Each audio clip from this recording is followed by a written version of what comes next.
सोचिए, एक बिल्कुल आम सा दिन और फिर अचानक घर में एक खौफनाक सन्नाटा छा जाता है।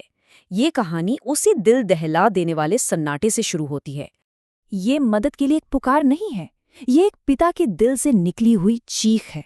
और यहीं से शुरू होती है रियो नाम के एक छोटे से बच्चे की पागलों की तरह खोज, जो अपने ही घर से जैसे हवा में गायब हो गया है। उस एक पल में किसी माँ बाप के दिमाग में क्या चलता होगा, ये सोचना भी मुश्किल है।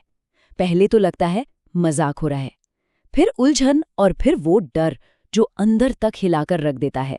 परिवार के लिए ये पल बिल्कुल वैसा ही था। एक के बाद एक कमरा खाली मिल रहा है, हर कोना छान मारा, और हर खाली कोने के साथ पिता के दिल में डर और भी गहरा होता जा रहा था। एक भयानक एहसास कि कुछ बहुत बहुत गलत हो गया है। लेकिन ये हुआ क्यों? क्या बच्चा बस कहीं छिप गया था, या फिर इसके पीछे की वजह कुछ और थी? इसे समझने के लिए हमें कहानी में थोड़ा पीछे चलना पड़ेगा, कुछ घंटे पहले। यहाँ कहानी का सबसे दिलचस्प मोड़ है। कुछ घंटे पहले आग उगलने वाला एक पिता, और अब बेबसी में डूबा हुआ वही इंसान। आखिर ऐसा क्या हुआ था? चलिए देखते हैं। मामला शुरू हुआ एक छोटी सी चीज से, एक आईपैड गेम। लेकिन बात सिर्फ गेम की नहीं थी।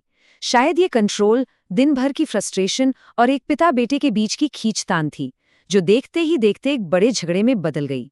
और फिर गुस्से में पिता के मुंह से वो शब्द निकल गए जो कुछ ही देर में उसकी जिंदगी का सबसे बड़ा बोझ, सबसे बड़ा डर बनने वाले थे।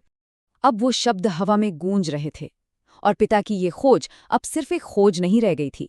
ये अपने ही कहे हुए शब्दों का प्रायश्चित करने की एक बेताब कोशिश बन चुकी थी। उसके दिमाग में बस एक ही सवाल बार बार घूम रहा था। क्या सच में वो चला गया?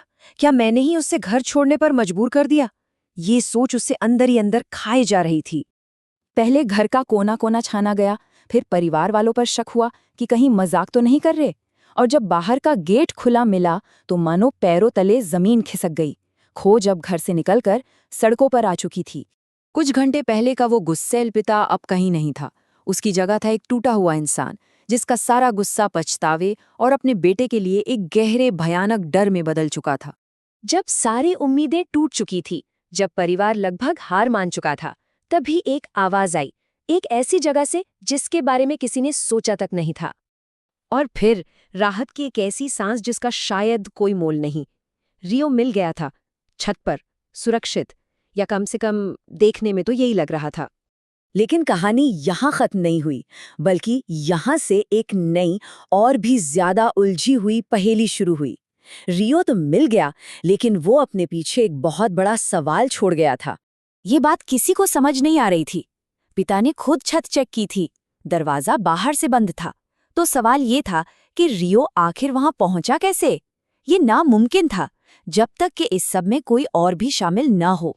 और फिर सच सामने आया, और वो भी उस इंसान के मुंह से जो इस पूरे तमाशे को बड़ी खामोशी से अपने कैमरे में रिकॉर्ड कर रहा था। तो आखिर इस पूरी कहानी के पीछे कौन था, और सबसे बड़ा सवाल, क्यों? चलिए अब पर्दा उठाते हैं इस खेल को रचने वाले से। मकसद किसी को तकलीफ देना नहीं था। चाचा तो बस ये देखना चाहते थे कि क्या उनका भाई वाकई अपने बेटे से प्यार करता है। उन्हें लगा कि शायद एक झटका देना जरूरी है, लेकिन सबक सिखाने का ये तरीका शायद थोड़ा नहीं, कुछ ज्यादा ही खतरनाक था। और ये कोई अचानक बनी योजना नहीं थी। ये बहुत सोच समझकर रचा गया एक जाल था। झगड़े के बाद सही मौके का इंतजार करना, बच्चे को चुपके से ले जाना, उसे छत पर छिपाना और फिर दरवाजा बाहर से बंद कर देना। हर कदम पहले से तय था। सोचिए उस पिता के दिल पर क्या गुजरी होगी। एक तरफ बेटे के मिलने की बेशुमार खुशी, और दूसरी तरफ अपने ही भाई के दिए धोखे का जबरदस्त गुस्सा। सबक तो शायद मिल गया, लेकिन उसकी कीमत थी वो कुछ घंटे जिनका खौफ शायद जिंदगी भर साथ रहेगा। तो आखिर में सवाल यही रह जाता है, क्या ये प्यार को परखने का एक तरीका था, या एक ऐसा क्रूर मजाक जिसने अपनी सारी हदें पार कर दी? क्या एक सबक सिखाने के लिए किसी को इतने दर्द से गुजारना सही है?